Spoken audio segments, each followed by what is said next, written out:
Naquela tarde abafada de domingo em Belo Horizonte, o estádio modesto, mas lotado, fervia de energia juvenil.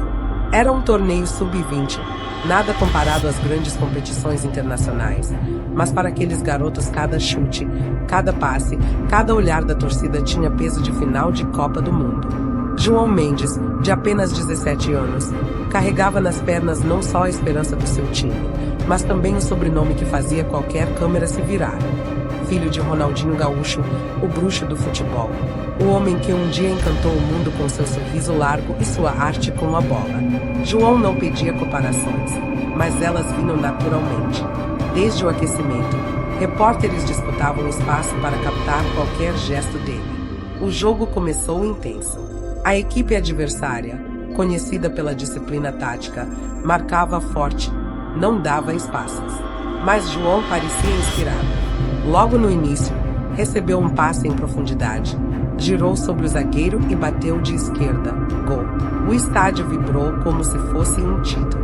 As câmeras o focalizaram, os narradores gritavam seu nome. Ronaldinho, presente nas arquibancadas, levantou-se emocionado, sorrindo orgulhoso, lembrando talvez de tantas vezes em que ele próprio fora protagonista de momentos assim. A alegria, porém, duraria pouco. Minutos depois, surgiu a chance que mudaria o destino daquela partida e a vida de João. Após uma jogada rápida pela direita, o atacante cruzou rasteiro, tirando o goleiro da jogada. João, sozinho, a 2 metros da linha do gol, só precisava empurrar para dentro. Mas, inexplicavelmente, chutou por cima. A bola voou alto, passou rente ao travessão e foi parar nas arquibancadas. Um silêncio pesado caiu sobre o estádio, seguido de murmúrios de incredulidade. Ronaldinho levou as mãos à cabeça. João ficou paralisado, incapaz de acreditar no que fizera.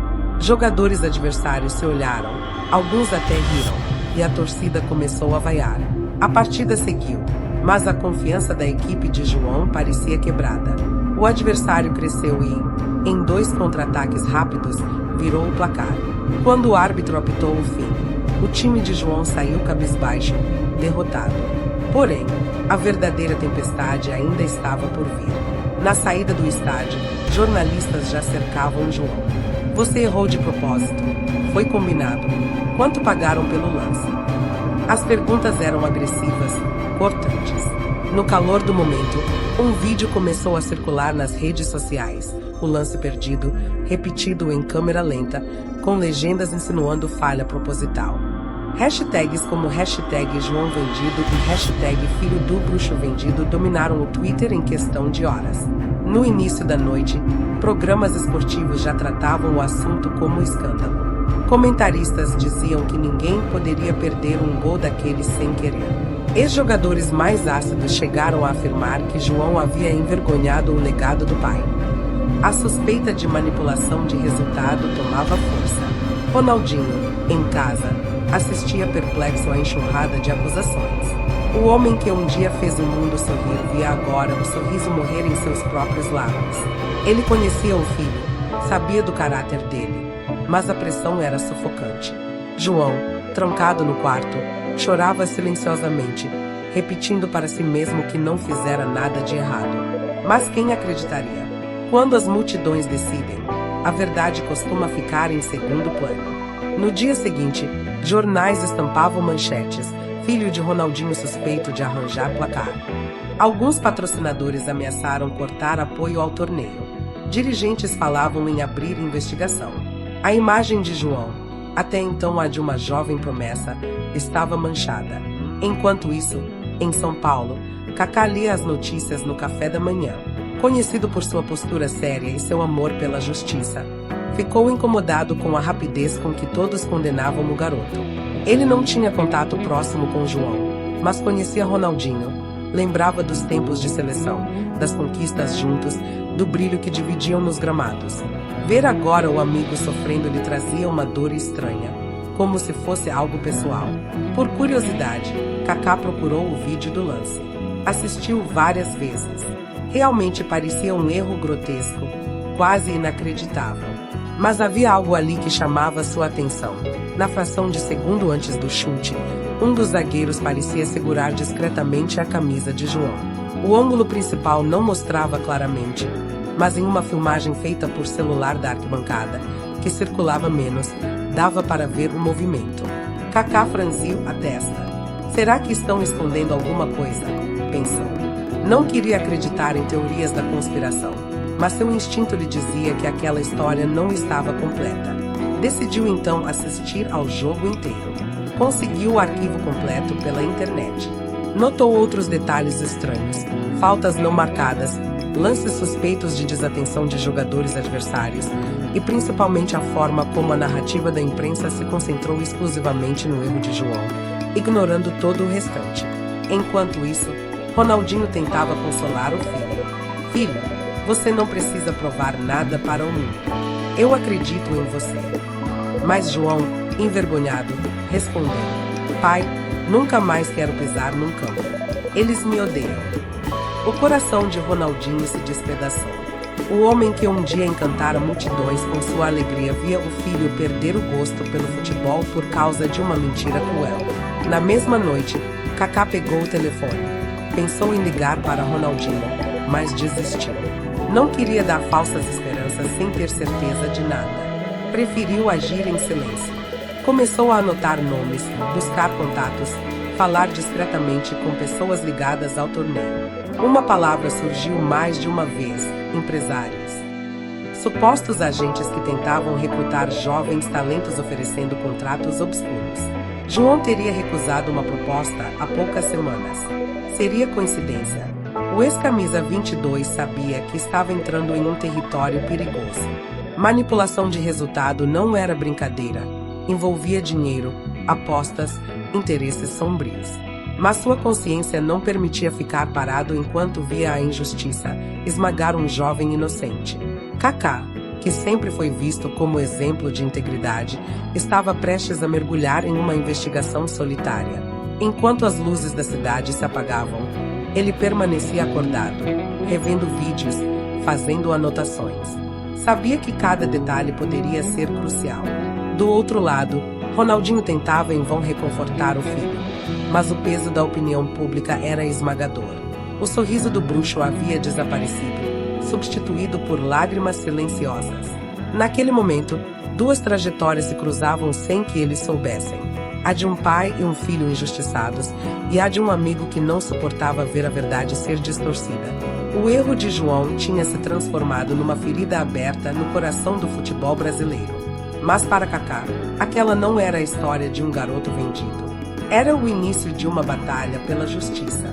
E no fundo do seu peito, ele sabia, iria até o fim. A noite mal havia se encerrado quando Kaká saiu de casa em São Paulo, usando roupas discretas, um boné que escondia parte do rosto e uma mochila leve. Não era um disfarce elaborado, mas suficiente para não chamar atenção imediata. Pegou um voo para Belo Horizonte sob o pretexto de uma reunião informal com ex-companheiros de time, evitando comentar com a imprensa ou até com a família o verdadeiro motivo de sua viagem. Na mente, um único propósito ecoava: descobrir a verdade por trás da acusação contra João Mendes.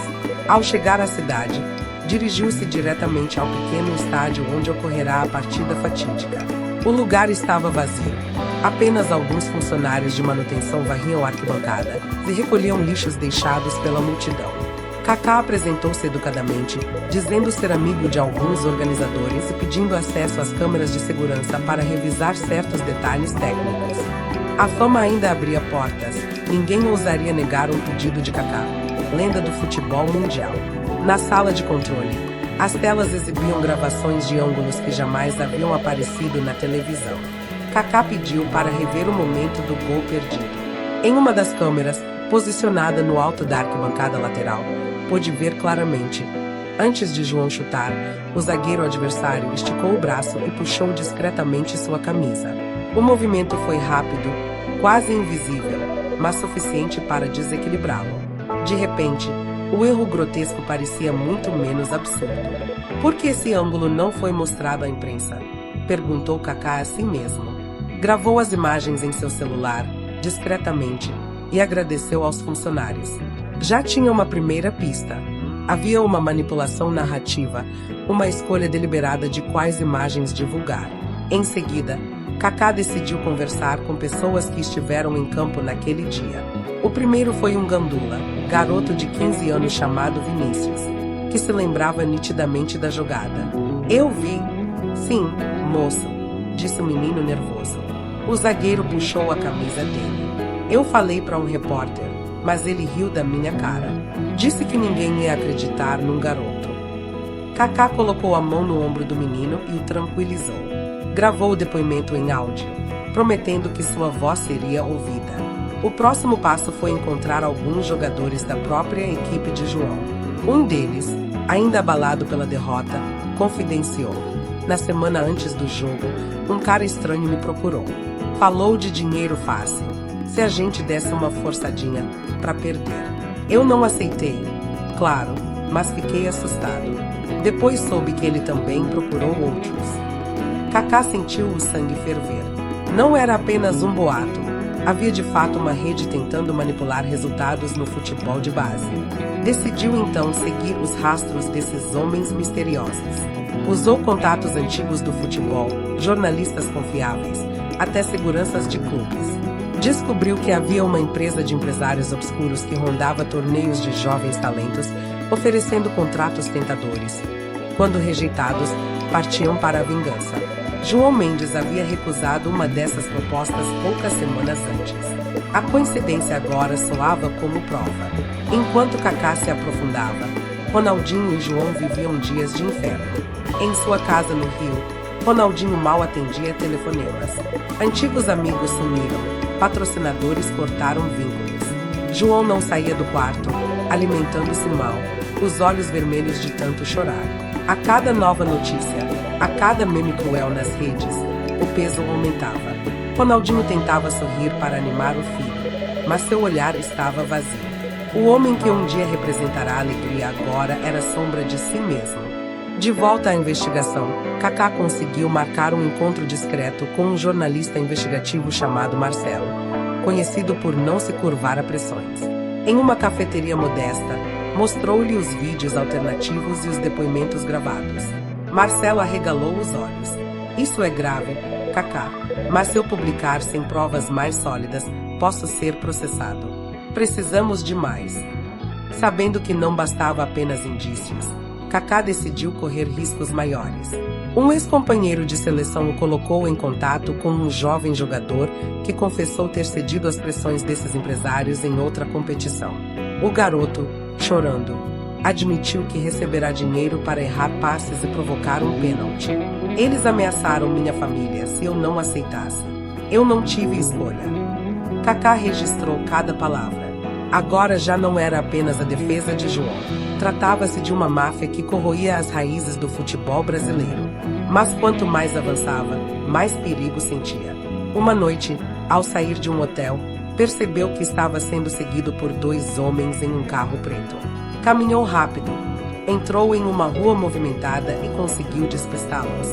O coração batia acelerado, mas a determinação crescia. Se estão tentando me intimidar, é porque estou perto da verdade, pensou. No entanto, mantinha silêncio absoluto com Ronaldinho. Não queria dar esperanças até ter provas incontestáveis. Ronaldinho, em sua angústia, pensava que estava sozinho, sem imaginar que o velho companheiro já se movia nas sombras para salvar a honra de seu filho. Enquanto isso, as manchetes não cessavam. Federação abre investigação contra João Mendes, diziam jornais. Comentaristas pediam punição exemplar, alegando que ninguém pode manchar o futebol brasileiro, nem mesmo um herdeiro de Ronaldinho. A opinião pública já havia condenado o garoto. Era como nadar contra um oceano de mentiras. Kaká sabia que precisava agir rápido. Marcou encontros com mais testemunhas, recolheu documentos, cruzou informações. Começou a montar um dossiê, um quebra-cabeça onde cada peça revelava o mesmo padrão.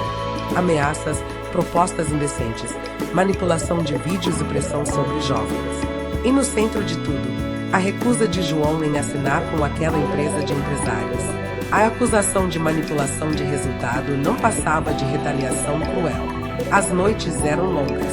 Kaká mal dormia. alimentava-se de café e anotações. Lembrava-se do rosto de João após o erro, dos olhos marejados, e sentia uma raiva silenciosa contra a injustiça. Também lembrava-se de Ronaldinho, companheiro de tantas vitórias, agora destroçado. Era por eles que continuava. Em um fim de semana, conseguiu o que parecia impossível. Um vídeo gravado por um funcionário anônimo do estádio, mostrando claramente a tentativa de suborno feita a outro jogador antes da partida. A imagem não deixava dúvidas. Havia uma conspiração. Com tudo isso reunido, Kaká sabia que estava prestes a dar um passo decisivo. Mas também sabia que, quanto mais se aproximava da verdade, maior seria a resistência. Precisava escolher o momento certo para agir, para revelar tudo. Até lá, manteria silêncio, investigando cada detalhe, protegido apenas pela própria coragem.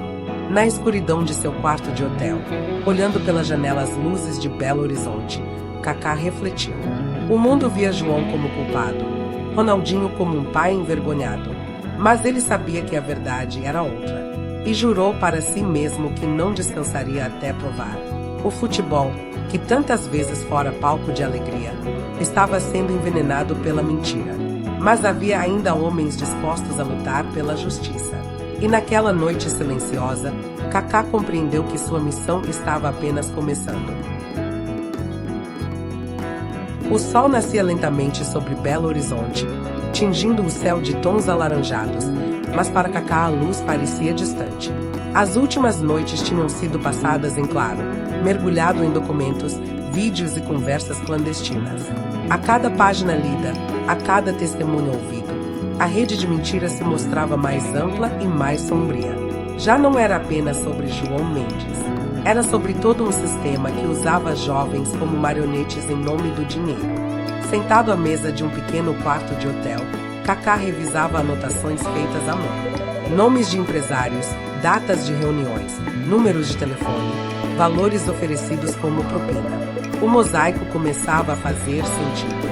No centro, destacava-se a figura de uma empresa chamada Aurora Sports Management, pouco conhecida publicamente, mas de influência poderosa nos bastidores. Oficiais apresentavam-se como caçadores de talentos, prometendo contratos na Europa e vida de luxo. Na prática, operavam como um cartel. Quem assinava ficava preso em cláusulas abusivas. Quem recusava era perseguido. João havia cometido o erro de dizer não. Kaká decidiu seguir a trilha de Aurora. Conseguiu, através de um contato antigo da seleção, o endereço de um escritório discreto em São Paulo. Sem avisar ninguém, viajou de volta e passou a observar o local de longe.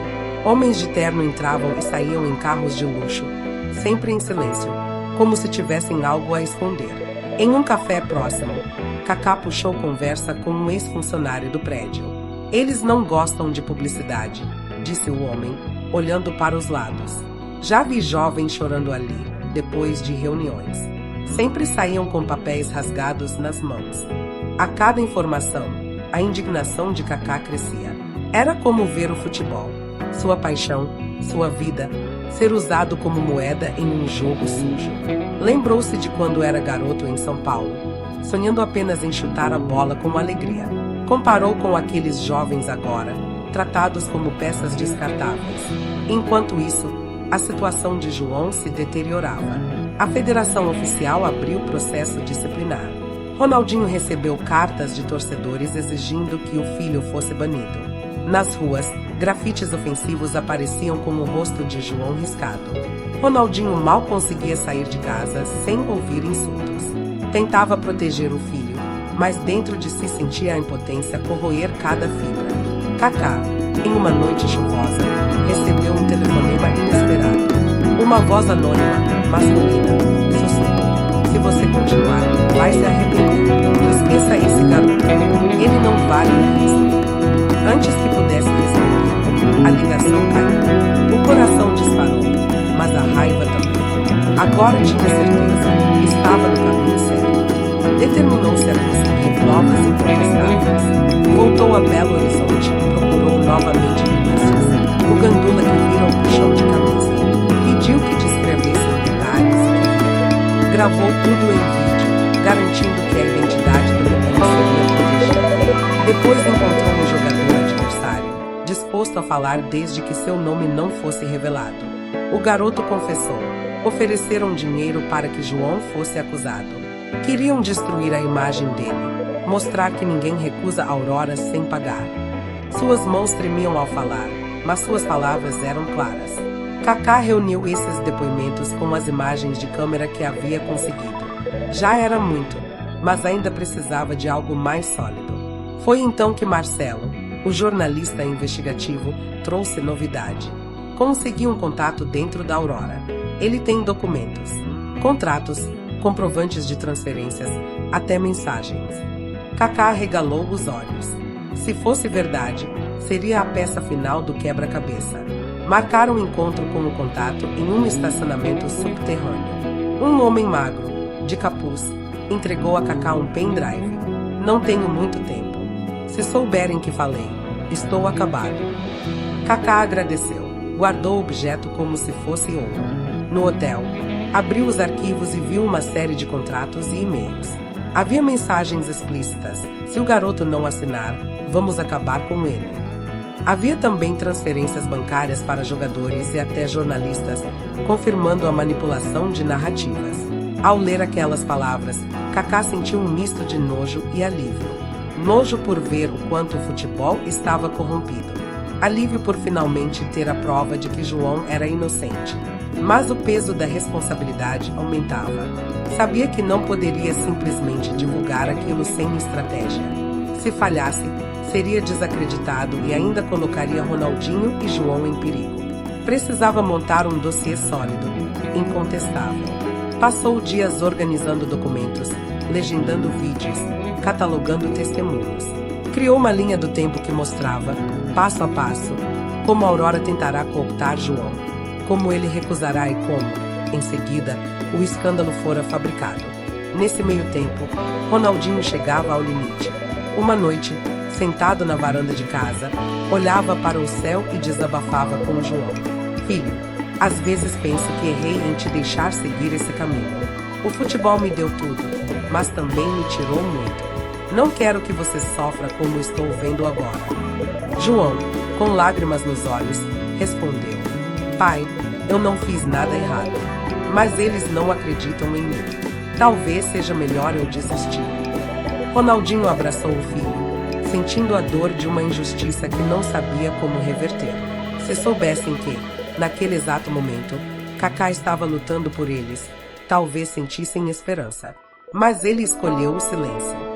Preferia aparecer apenas quando tivesse armas suficientes para destruir a farsa por completo. Na medida em que juntava provas, os riscos cresciam. Certa tarde, ao sair de uma reunião com Marcelo, percebeu novamente estar sendo seguido. Entrou rapidamente em um shopping, misturou-se à multidão e conseguiu escapar. Seu telefone começou a receber mensagens ameaçadoras. Último aviso. Pare agora. Kaká não respondeu. Guardou cada ameaça como mais uma prova de que tocava em feridas reais. Com o dossiê quase completo, decidiu fazer um teste. Mostrou parte das evidências a um pequeno grupo de advogados esportivos. A reação foi imediata: choque e indignação. Com isso aqui, derrubamos qualquer acusação. Esse garoto é inocente, disse um deles. Kaká respirou fundo. Ainda não era hora de revelar, mas estava perto. Nessa altura, a imprensa continuava implacável. Programas de televisão dedicavam horas a discutir o erro de João. Antigos colegas de Ronaldinho comentavam em tom de decepção. Era um linchamento público.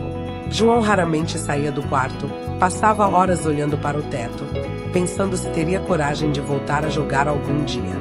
Ronaldinho, exausto, pensava em levar o filho para fora do país. Mas Kaká já tinha em mãos o que precisava. Faltava apenas encontrar o momento certo, o palco adequado, para que ninguém pudesse calar a verdade. Ele sabia que, quando revelasse tudo, enfrentaria tempestades. Mas também sabia que estava prestes a devolver a um garoto a chance de sonhar, e a um amigo a dignidade perdida.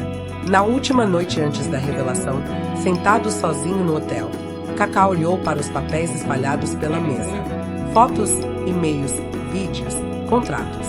Era como montar um quebra-cabeça macabro. Respirou fundo, fechou os olhos e pensou em Ronaldinho sorrindo em campo, em João correndo com a bola, no brilho nos olhos de um garoto que só queria jogar futebol. E ali fez sua promessa, custasse o que custasse, a verdade seria exposta.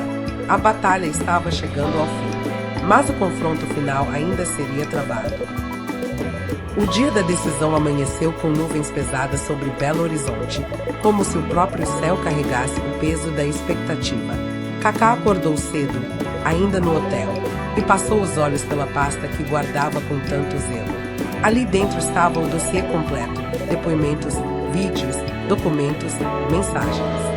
Cada página era uma bala de prata contra a mentira.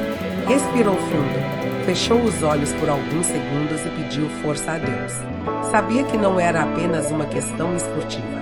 Era sobre dignidade, sobre um garoto de 17 anos que quase teve sua vida destruída antes mesmo de começar. Naquele mesmo dia, a federação convocara uma coletiva de imprensa para discutir oficialmente o caso João Mendes. Jornalistas de todo o país compareceram, câmeras ligadas, manchetes prontas. Muitos esperavam que a federação anunciasse a punição do garoto, talvez até a suspensão por anos. O ambiente era hostil. Alguns repórteres, sem pudor, já cochichavam: vai ser banido, coitado. Ronaldinho e João chegaram juntos, cabisbaixos. O pai de boné baixo, tentando esconder a tristeza nos olhos. O filho de cabeça baixa, parecendo menor do que realmente era. Sentaram-se em um canto, isolados, suportando os flashes e as perguntas agressivas. Ronaldinho, que um dia fora recebido como rei em qualquer estádio, agora era alvo de olhares de pena e deboche. João, jovem demais para tanta crueldade, apertava as mãos, suando frio. Foi nesse cenário que Kaká entrou. Vestindo um terno simples, mas com a postura ereta e firme, atravessou o salão silenciosamente. No início, poucos notaram, mas logo alguém murmurou: é o Kaká. E em segundos, todos os olhares se voltaram. As câmeras giraram, microfones se aproximaram. Ninguém sabia o que ele faria ali. Sem perder tempo, Kaká pediu a palavra à mesa da federação. Houve um murmúrio geral. O presidente da entidade hesitou, mas diante do peso do nome, consentiu. Kaká caminhou até o púlpito, colocou a pasta sobre a mesa e olhou para a multidão de jornalistas. O silêncio era absoluto. Eu não vim aqui como estrela, nem como ex-jogador. Começou, sua voz calma, mas firme. Vim como alguém que acredita na verdade. Nos últimos dias, todos vocês condenaram um jovem antes mesmo que ele tivesse chance de se defender. Mas a verdade não pode ser escondida.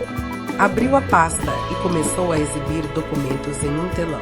Primeiro, o vídeo da câmera lateral mostrando claramente o puxão de camisa antes do chute de João. O público murmurou. Depois, o depoimento gravado do Gandula Vinícius, descrevendo em detalhes o que vira. Em seguida, os contratos e mensagens da Aurora Sports Management, com frases explícitas ameaçando arruinar a carreira de quem se recusasse a assinar. E por fim, o vídeo de um jogador admitindo ter recebido propina em outro torneio. A cada prova exibida, a sala parecia mais chocada. Jornalistas se entreolhavam, alguns boquiabertos, outros já digitando freneticamente em seus celulares. O presidente da federação suava, desconfortável. Ronaldinho levantou os olhos pela primeira vez em dias, incrédulo. João, com lágrimas escorrendo discretamente, mal acreditava no que via. Kaká concluiu: João Mendes não errou de propósito. Foi vítima de uma conspiração de empresários corruptos que tentaram destruir sua imagem porque ele teve a coragem de dizer não. Essa é a verdade. E eu não poderia ficar calado diante dessa injustiça. Hoje, devolvemos a esse garoto o que lhe tiraram: a honra, o sonho e a chance de sorrir de novo. Um silêncio pesado se seguiu, quebrado apenas pelos flashes incessantes. Então, aos poucos, os murmúrios cresceram em aplausos tímidos, que se tornaram mais fortes, até preencherem toda a sala. Alguns jornalistas, antes críticos, agora pediam desculpas em voz baixa. Ronaldinho não resistiu. Levantou-se, atravessou o salão e abraçou Kaká com força, lágrimas correndo pelo rosto. Era um abraço de gratidão, de um amigo que recuperava não apenas a verdade, mas também a fé nas pessoas. João correu até eles, e os três se uniram em um momento que nenhuma câmera poderia realmente traduzir. O sorriso de Ronaldinho, aquele mesmo que encantara o mundo, voltou a brilhar, ainda que molhado pelas lágrimas. A coletiva terminou em caos, com manchetes sendo reescritas às pressas. João Mendes inocentado. Kaká desmascara a máfia do futebol. Ronaldinho sorri de novo. Em poucas horas, a internet que antes o crucificava agora se inundava de amor. Hashtags de ódio foram substituídas por hashtag Justiça para João e hashtag Obrigado Kaká. Nos dias seguintes, a federação suspendeu o processo contra João e abriu uma investigação oficial contra a Aurora Esportes Management. Vários agentes foram afastados e a polícia iniciou o inquérito. Pela primeira vez em muito tempo, o futebol parecia respirar justiça. Em casa, Ronaldinho sentou-se com o filho e sorriu. Eu sempre acreditei em você, filho. Mas às vezes precisamos de um anjo para mostrar ao mundo a verdade. João, emocionado, respondeu: esse anjo tem nome. É o tio Kaká. Ambos riram entre lágrimas. Kaká, por sua vez, recusou entrevistas longas. Limitou-se a dizer: não fiz nada além do que era certo. Para ele, não importava a glória ou os aplausos.